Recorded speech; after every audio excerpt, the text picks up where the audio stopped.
They were having sex twice a year. It was like birthday sex. And they had these terrible habits that they couldn't even see. And so I got them to change habits to start with. So they go to bed and she would get a pillow and put it behind her back, and put another pillow next to her to get a book out to read. So when the pillow's next to her, the husband's like, oh, I can't even like curl up and have a cuddle or a snuggle. She's like energetically telling me to back off. And so I said, that's not happening. You want to read, you sit in the chair. Bed's for sleeping or sex, that's it.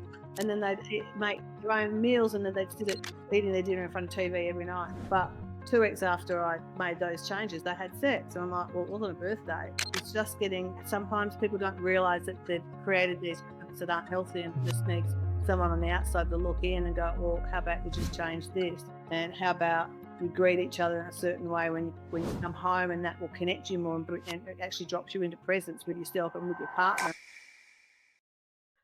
G'day, welcome to Realms of Power podcast. My name is Dr. Tony Rudd, and today I've got an amazing coach, Pauline Ryeland, who specializes really in intimacy, and I'll get her to introduce what she does in just a moment. So, for our listeners that have tuned in before in Realms of Power, really we want to look at any different way in any different realm that you can turn your power on and do it in your way. And sometimes having a coach support you from a different paradigm is really powerful. So, Pauline, it's great to have you on the show. Thank you so much for taking the time. And yeah, lovely to have you here. Thank you. Awesome to be here. Always love to have a chat subject. So yeah, can you give us the listeners some sort of background of what sort of, first of all, let's start with what sort of coaching you specialize in and how you support the clients that you look after. Yeah, sure. So I work as an intimacy, sex, and libido coach and educator. So I work with people, singles and or couples, and couples on their own or together, depending on where they're at. So help them with really any challenges that they're experiencing in the bedroom, but it's about then looking at what those challenges are and digging down below the surface to see what else is contributing to it. So I combine a few modalities, one being Tantra. So people sort of have an idea of Tantra, but they don't really know what it is. Just sounds like it's lots of sex stuff, and it sort of is, but it's not really as well. There's lots of different aspects of Tantra, and somatic sexological body worker. So everything that we're doing that I'm teaching my clients is giving them a body-based somatic learning. So we're changing things on a cellular level of the body. I work as an NLP practitioner, so neuro-linguistic programming. So I primarily work with the emotional things that are setting them into the space that they're in, and belief systems, because belief systems are really powerful and we can change them like that. So that I love playing and working with those. And I do trauma work as well. So I work with people that have sexual trauma or any form of trauma or anxiety. And the process is really simple and really easy. And it basically unlocks the amygdala and the flight, fight, freeze part of the brain. And huge shifts for people doing that as well. I primarily work with women who have no libido, lost their libido for whatever reason, don't orgasm or only orgasm sometimes, or have internal pain when they're having sex.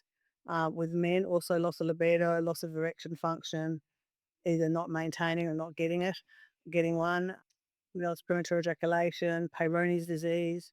Yes, and both men and women with genital numbness as well, and get that numbness gone. So it's quite sort of varied what I do, but also same stuff, if that makes sense. Absolutely. So, how did you sort of find your path into that field? Like, what was your sort of history or backstory to get to that sort of, space? Yeah, I'm always very cheeky and go get my book, but I will tell you, look, it was just my own journey. It wasn't like I ever had problems orgasming, but I was probably quite shy, and this is going back years ago, and I was doing a lot of personal development work, and I did a lot of sacred sexuality stuff with a shamanic group from the States. And that just sort of opened my eyes, because I remember going to an introduction, and there was this woman. She was quite a lot older than me at the time. She was in her 60s. She had a red lippy on, and she was just so empowered in who she was as a sexual woman. I want to be like her one day, and I would like to say that I am in that respect. So that just started to open me up more. And then lots of little things were just popping in, and during those trainings, spirit or my higher self dropped in and said, "You're a sexual healer." And I was like, "Oh, I don't know what that is. We'll just park that over there somewhere." And just that sat in the background. And there's a few other things like that that sort of unraveled. And then I did my NLP training, and we were doing presentation and platform skills, so I like to get up on the stage and present. So we're doing like mock presentations, and I said, "I'm gonna talk about sex," and had sex. "Let's talk about Sex Baby" from Salt and Pepper playing, and I was just mucking around with it. I wasn't really serious about it. And then I was with my girlfriend, and we're going through a process to work out what my niche would be. And I knew I didn't want to be a business coach. So it was always like, well, what are you passionate about? And that can be what you specialize in. So I'm going health, emotional well-being, empowerment. Every time I basically opened my mouth, my girlfriend just slammed her fist in her hand and barked at me, literally boring. And to the point where I energetically felt like my back was against the wall. And the next minute, the word sex comes out, and she goes, "That's it. You know more about sex than anybody I know. What a fantastic niche. It's so needed. So many people need this." And I'm just going, "Oh, I'm not sure about that." And went into a whole lot of perturbation, and went for a couple of weeks and went back to one of the trainings. And these guys were Fortune 500 coaches. That back in those days, they were charging, you know, 5,000 a month for 2 sessions of coaching, so very high level, and they started calling me the sex lady, and I'm like, "Have you said anything?" She's like, "No," but they just dialed into it, and I went, "Okay, I'll give it a go." Like, I'll look at what the problem is, like, as an NLP coach, look at what the problem is, look at what they want to achieve, and 9 times out of 10, it's pretty obvious, but it's not always. Sometimes we have to sort of dig down, but then come back to the problem, dig down below the surface, look at all the underlying core issues that are driving this problem, and then come at it from all the different angles that I do. So I thought I'll give it a crack, and 15 years later, I'm still giving it a crack, still doing it and getting results, so that's the main thing. Absolutely. The results in that realm, whether it's relationships or often, as you would know, for just the person themselves. It really starts with the person themselves and what their maybe history has been, their traumas, their guilt, their shame, their lack of trust. Those types of things, I'm sure, is what you bump into in a lot of sessions. So, yeah, let's start with one of those. What can you tell me about the importance of trust when you're dealing with intimacy and sex coaching? Well, I think I don't know, I just must have a natural gift because I get that rapport very. It's like I'm forcing, I just get that natural rapport. It's like one client many, many, many years ago, was totally outside her comfort zone, speaking about everything. But she said it's like if you're passionate about making cakes, you talk about cakes, and it's like this is what you're passionate about. And so, because I talk about it with so much ease and comfort, it helps relax the person that's there in the room with me. And I always go, look, I'm a no judgment zone. I want you to share everything because we can unpack what things are working and not working. So don't hold back.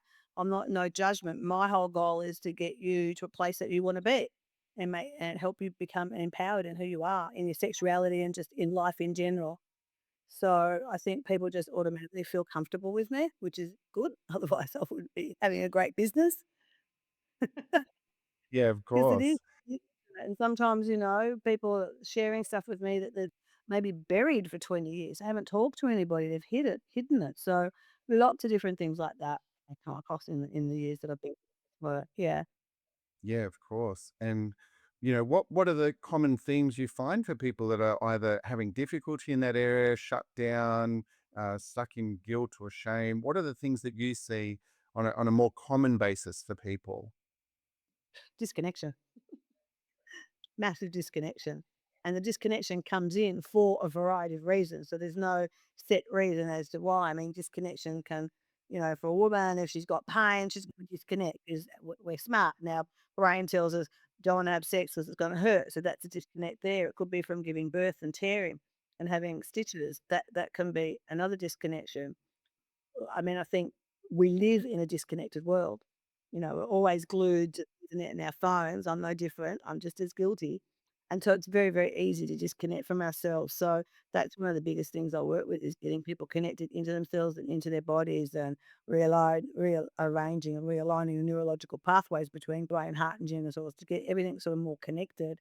And from that, we start building on that. So I think disconnection is probably the biggest thing, and there also can be trauma as well will play a big role with that. And, if they've been in relationships that haven't been healthy, and let's face it, the majority of people are in unhealthy relationships. Unfortunately, it's because we don't know what we're doing. We just sort of plod along and up tools. So there's always a lot of healing aspects that come from that. I'm working with 2 men at the moment that were involved with women for 20 years that were complete narcissists, and so that's a whole thing to unravel and heal from. And, feeling bad about sex and all those sorts of things because they'd be ridiculed. So, there's a bit of a theme like that. I find with clients, is often like a theme of a few people that come along with the same sort of things. It's quite interesting. So, like a woman today being married and she met a woman and she's sort of doing, in this journey with this woman and she's like just trying to come to terms with that. Am I a lesbian? I don't know what I'm a lesbian. I said, doesn't matter. You don't have to label it. You're feeling safe and comfortable and you're enjoying it. It's an experience. You may stay with her. You may go back to a man. Like just enjoy it for the moment and learn about you and your body. And so that's what she's doing. But I've got two women like that. There's always doing, in the same sort of thing. So my is just to probably the biggie, but the holding him back from experiencing the sexual pleasure that they know that they can. Like she's had a lot of years of vaginismus, which is where the vagina actually closes. You'd probably be aware of that. And so that's been a really big and painful journey. She's sort of at the tail end of it, a little bit of pain, but she's got numbness. She's got genital numbness. So we need to address all of that as well. So it's always a bit varied, definitely. Mm. Well, like in realms of power, again, it's about standing in your power. And I think such an important topic there is what you said with the disconnect. And you even mentioned, being on phones and the disconnect from just human, just intimacy and relationships that's happening in our current society. There's a cultural thing, and then there's the actual, just social media thing. How important is that for people to create awareness around, their, I don't want to say addiction, but their, amount of time they're spending on their social platforms and in that are disconnecting with that intimacy that's available. Yeah, I think it's about having that awareness. And when you're in it, you don't. So a great example just comes, it's not so much about social media, but I had a couple some years back. They've been together for 20 years, first boyfriend sort of thing. And they were having sex twice a year. So it was like birthday sex. And they had these terrible habits that they couldn't even see. And so I got them to change habits to start with. So they go to bed and she would get a pillow and put it behind her back, and put another pillow next to her to get a book out to read. So when the pillow's next to her, the husband's like, oh, I can't even like curl up and have a cuddle or a snuggle. She's like energetically telling me to rack off. And so I said, that's not happening. You want to read, you sit in the chair, bed's for sleeping or sex, that's it. And then they'd make their own meals and then they'd sit at eating their dinner in front of TV every night. I went, nah, no more TV. You sit at the table, you connect, gave them connecting exercises and got them connecting and deepening their intimacy just through a couple of little really easy processes. And they end up sitting at that dining room table for hours upon hours just talking and talking. So it sort of really rekindled everything. But 2 weeks after I made those changes, they had sex. I'm like, well, it wasn't a birthday. It's just getting sometimes people don't realize that they've created these habits that aren't healthy and it just needs someone on the outside to look in and go, well, how about you just change this? And how about you greet each other in a certain way when you come home, and that will connect you more and it actually drops you into presence with yourself and with your partner, and then you start communicating from the heart space instead of communicating from the head, and start getting that awareness, but it takes time, obviously. Mm. Yeah, they might have to unravel old behaviors and habits, but just the pointing out, like you said, shining a light on that area means they go, wow, this is important to me. This connection and intimacy, in that regard, their relationship is just so important. And I guess you were bringing up Tantra before, and you said Tantra is not all about sex. It's about the connection first, isn't it? Can you say more into, for our audience, the power of Tantra from your perspective as an expert in that field? Oh, look, this covers so many areas. I mean, there's non-sexual practices that you can do that connect you with your partner and just take it to a whole another deeper level. And then from those practices, some of them you can then build it and add sexual practices into it. But it's really about Tantra is about presence. Tantra is about body awareness. Tantra is about moving away from doing sex to being in the sexual experience. Because we're too busy going, oh, I've got to do this. She's done that. Now I've got to do that. And now I can enter. It's like tick for tat almost. And we need to get out of our heads. And just when we're out of our heads and in our bodies and in that real flow, you can end up in all sorts of positions and go, "Oh, I'm here. I didn't know how I got there," because you're not in your head thinking about it or thinking about, one more minute, I might have that orgasm, I might have that orgasm, and then you don't have it. It's because you're in your head. You've got to get into your body and just let the body take over. And so Tantra sort of teaches you those sorts of things, as well as opening up your. Well, I work with sexual energy, so I'm moving the sexual energy. So if someone hasn't got libido, like a woman's got no libido, and that can be for a variety of reasons, but let's say the obvious one, perimenopause and menopause. I don't really need to know about hormones because that's a whole area of specialty that isn't always perfect anyway, because it's a constant changing scenario. But I work with the sexual energy, so we get that sexual energy moving through the body, and that's what starts getting the libido up and starts getting people having the desire of sex as well, because we're working with the sexual energy. So it's quite sort of, you know, goes across all lots of different areas really. Mm.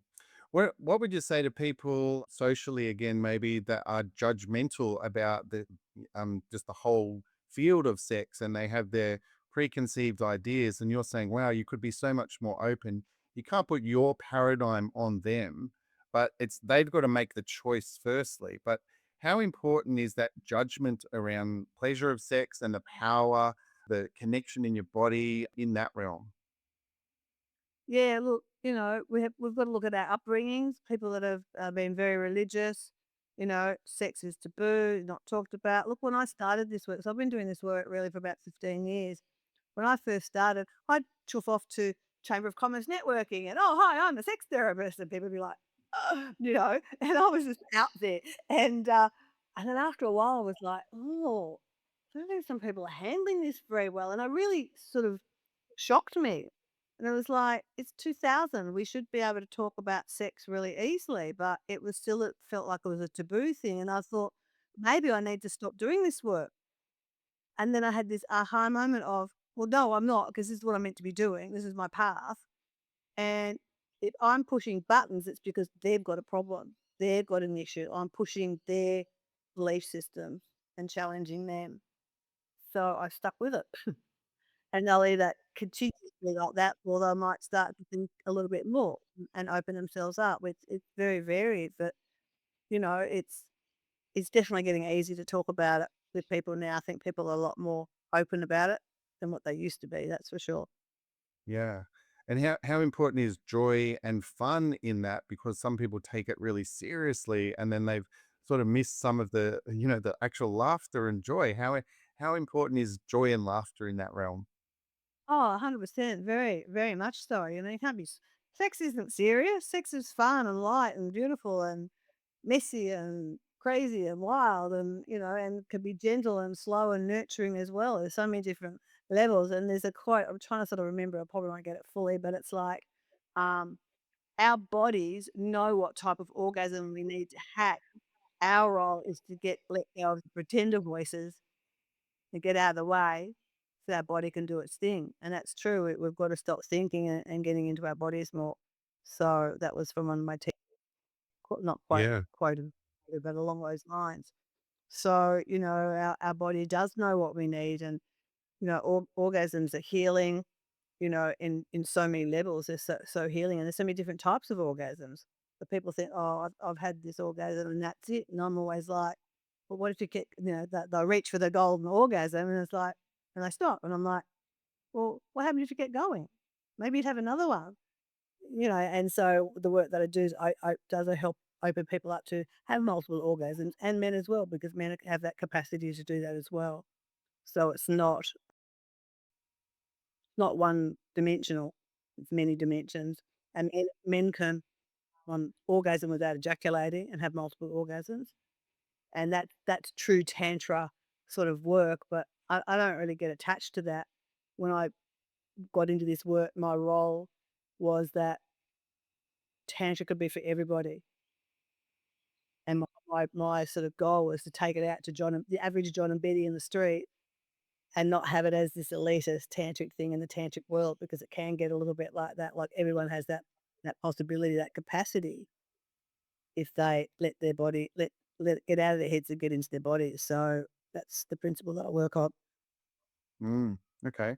And let's talk about men then for a second. So, men that are having difficulty with their sexual life, whether it's erection problems or just the intimacy, they're stuck in their head. What would you say has been, some of the coaching that you would support them with to be able to improve in that area? Yeah, well, I've got different exercises that start again, it comes back to sexual energy and getting the energy moving, make sure your pelvic floor is strong. If a guy's not getting erections at all, or very, very slow and low and no desire, I will get them to get a testosterone check, because that can be quite key. And so then at least we know whether is the lack of testosterone or something else. And even if it's lack of testosterone, I address that. I actually gotten onto a product that I think is pretty cool, and I've had a guy who was like a 60-year-old Greek bloke, so a very normal, everyday sort of bloke, and he had diabetes. And with diabetes, the erection problem happen when you've got diabetes. And I got him on this product, and he's with all the work that we're doing, and he was getting like half erections, and he was really happy. And then I kept saying, order two at a time, because it's coming from this. Back then, it was coming from the States, and his wife, I think, was using one bottle for thyroid, and so he ran out, and then he wasn't getting his erections. And that was when I was like, "Oh my god, this stuff works." So that was pretty cool, that was exciting. So I do have a few products that I can help men with, but it's also not just the products. We've still got to address the physical and the mental aspect as well. So it's the same as what I would call libido coaching for men. It's not much different. It's other than exercises that strengthen erection function. There are a couple of partnered activities that they could do if they're with somebody, if they're open for that, sort of ancient Taoist exercises. And it's really about just working through those different steps, and teaching men how to masturbate in a way that they're more connected, and in a way that also gets that sexual energy moving. And I look at, if men are using porn, I teach them a different technique to work with porn that makes them more engaged in their bodies. But let's say a man might say he might masturbate 3 times a week. With some porn, I'll say 2 times to my new method or YouTube, and 1 to porn with the new method. And they very quickly went off the porn, because porn is a massive disconnect. They're just, they're like chill, they're laid back, they're not really connected to themselves. They're just like looking at a screen and playing with themselves, but they're not like I've come across so many men that are doing it out of habit, not because they're horny, but just doing it out of the habit. So that creates a layer and level of disconnect. So it's just about looking at what and why. Okay. And what about, let's use some examples for women. Maybe again, one of the common ones, certainly I see in my practice as a chiropractor, is menopausal, phases of life. And you said you sort of focus a lot on women that are having difficulty because of their hormones or because of their stage of life. How would you support someone like that? And I know it's different for every woman. There's no one, cookie cutter method. Yeah, so it's just my standard sort of way of working with women is, getting underneath to see what the emotions are. So I work with the main emotions. I work with anger, guilt, fear, grief, and sadness. So I go, these are the ones. What do we need to work? Well, all of them. I go, okay, you put that down, and I'll go. And when we're talking, negative belief might come out, and I'll just make a little side note, going, oh, that's an interesting limiting belief, and I'll come back and address that down the track. Self-love is a big one, self-worth and love, value, good enough. So always investigate in that, and then flip that belief, and then work with the emotions. And then it's really about getting them out of their heads and into their bodies and connecting, and then slowly, very slowly over each session, bringing in exercise and activities that connect them to themselves, connect them to their heart and genitals, and getting that sexual energy moving very subtly. And then I'll always do a session around the clitoral structure because most women don't know the clitoral structure. Most men don't know the clitoral structure. Go Google it, everybody. Like it's a forgotten part. And it's like, so now you got homework. I want you to go home and play with these areas that you didn't know about would turn you on. There's all sorts of things. I've got a hypnosis that I do with some women that don't orgasm. And one session, I was working with this woman on Zoom, and at the end of the session, at the end of this process, I said, it was right near the end of the session. I said, "How you finish?" She said, "Oh my god, I'm like so horny." I went, "Okay, well, let's go. You go straight to your room, and you know what you've got to do." And we're having a big giggle about it because she was like, "Oh my god, that just like woke something up in her, the hypnosis." So yeah, that's pretty cool when things like that happen. So the men and the women are fairly similar, just slightly different exercises, but some exercises are the same. But it's really the emotional stuff, and I do timeline stuff with the emotions. So we do a lot with the timeline therapy. I do a lot of reframing. So we reframe in the system, and then we work on the actual emotion in another way, in a couple of different ways in the subconscious. And when you make the decision to actually choose to have that emotion. So it just takes the charge out of those emotions and the belief systems. Like they're phenomenal. The changes that I've seen with people just from doing belief changes, like crazy, crazy. So it's not just the physical. That's what I guess I want to put across is it is the mindset and it is the physical. It's a combination. The last one I want to ask is about the energies of masculinity and femininity and the giving and receiving in this space. How important is understanding both of those energies for both men and women? Yeah, I think it's reasonably important. I don't think people have a lot of an idea of the concept of the masculine and the feminine. And sometimes I see in relationships, if I'm working with both of them, because there's issue, I can see that they're in their opposite roles, which is hard to change. But it can be that the men just need to be a bit more empowered and get that confidence within themselves to sort of like, step into that space more, which is the sort of work that I do. So we are looking at the negative stuff, but we are looking at empowering them, getting them into a different state. And that giving and receiving, it's like, when like it's if they haven't had any form of touch for a long time, gotta go slow. You can't go, okay, you got all the tools now, off you go and have sex, because they'll be like, oh, I don't know how to start. So it's like, well, where do we start? So we can do some little games, touch games, ask for something non-sexual. I want a shoulder massage. And they tune into whether they want to give you the shoulder massage, not just do it just cause. And if they go, I don't want to do that, choose something else, choose something, and you get a shoulder massage for 3 minutes on a timer, complete, and then you switch, but then you can move that over into more intimate things. So there's lots of ways of bringing that sort of connection and physical connection in, especially when they haven't been sexual for, maybe 10 years, but they really want to get back to. So it's just about addressing I guess, each scenario as it appears. Yeah. Okay. Geez, that's so important. And look, I guess from my paradigm, being a chiropractor for 26 years, what I see from the purely physical realm as well is sometimes when the spine is irritated and misaligned to your genitals, it does affect as well. And a lot of people don't even talk about that as well. How important is your sore back or your misaligned nerves irritating your sexual organs? And if we can empower people by looking at all of those principles that you've covered today, which are just beautiful principles in that realm and energy, looking at keeping yourself in your true aligned power and tapping yourself on the shoulder and saying, hey, this is an area that if I improve would make my life more rich, more full. Wouldn't that be amazing? Yeah, 100%. I mean, that's what, when I go, my two passions are awakening everyone to their full sexual potential, because most people aren't in their full sexual potential. And if you're in a relationship, to be one that's conscious, connected, full of kindness, generosity, where you come together and you're in that sort of space. It's none of this, oh, I did this, and hanging on to stuff that's happened 5 years ago. And like, you got to learn to let things go. And a lot of relationships, they don't, they hang on to things, do the blame game.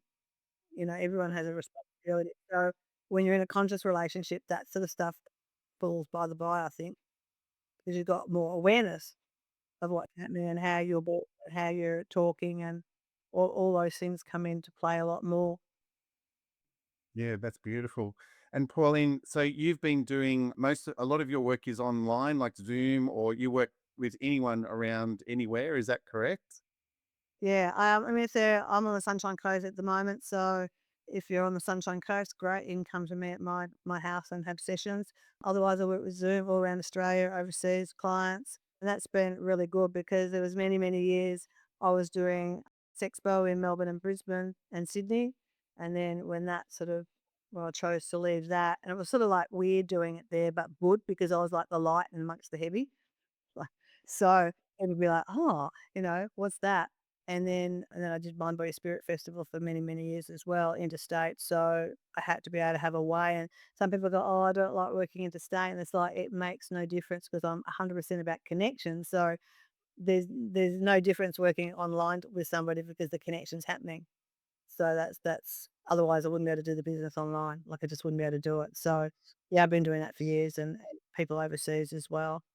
So And how would people find you then, Pauline? What would they be looking up to get in touch with you if they sort of listen to this podcast and wanted to follow up?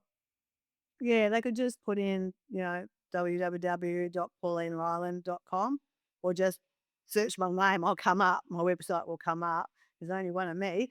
And they can check out my website, have a look at, see what there is, look at testimonials. And I have an inquiry form on my website. So people can just send an inquiry through and I usually get back to them the next day. If I can't, because I'm completely booked out, I'll just say, hey, I'm away. I'll give you a ring you know, on Thursday in the afternoon or something, but just you put your request in of what time suits you of the day.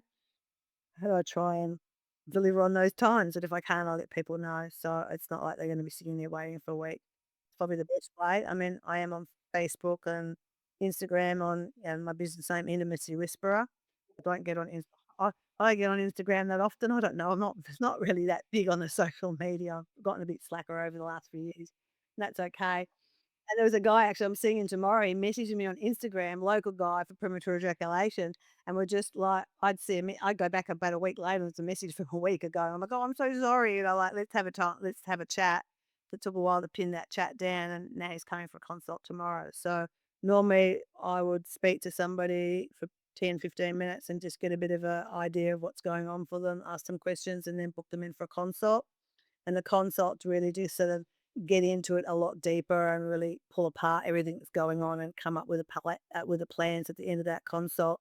I'll go, okay, you need 4 sessions or 5 or 6 sessions, and this is the price, and sort of tailor a package specifically, so that they know that when we're going into coaching, we're going to be working on the things that I've listed out. So it's ABC, but of course I have to be open to see what comes up. But sometimes things come up and I'm like, oh, we've got to go down there. So we've got to go down XYZ path and then we come back. So it just depends on what gets unraveled in the sessions because you don't know until you get into it. All sorts of things can come out that they weren't even aware of. I love that. Well, thank you so much for your time. Is there any final wisdom to share with our listeners of how they could turn their power on in this realm? What could they do? What can they do? Get in your body and get connected, whatever that looks like. So dancing's great, gets you in your body, stomping your feet on the ground, but doing that as a habit, as a daily habit, I think just start with those little things, just get in your bodies more and more and more. Do things like Tai Chi and Qigong. They're all things that are working with energy and getting you into your body. So I think getting into your body is important. So I think that's where I'd start, definitely. Oh, beautiful. Well, Pauline, thank you so much for your time on our. Yeah, it's been great to have you on. So we'll attach your contact details in our show notes, of course. And for our listeners, once again for tuning in, thank you so much. I hope you got a lot out of this episode. Have an awesome day. See ya.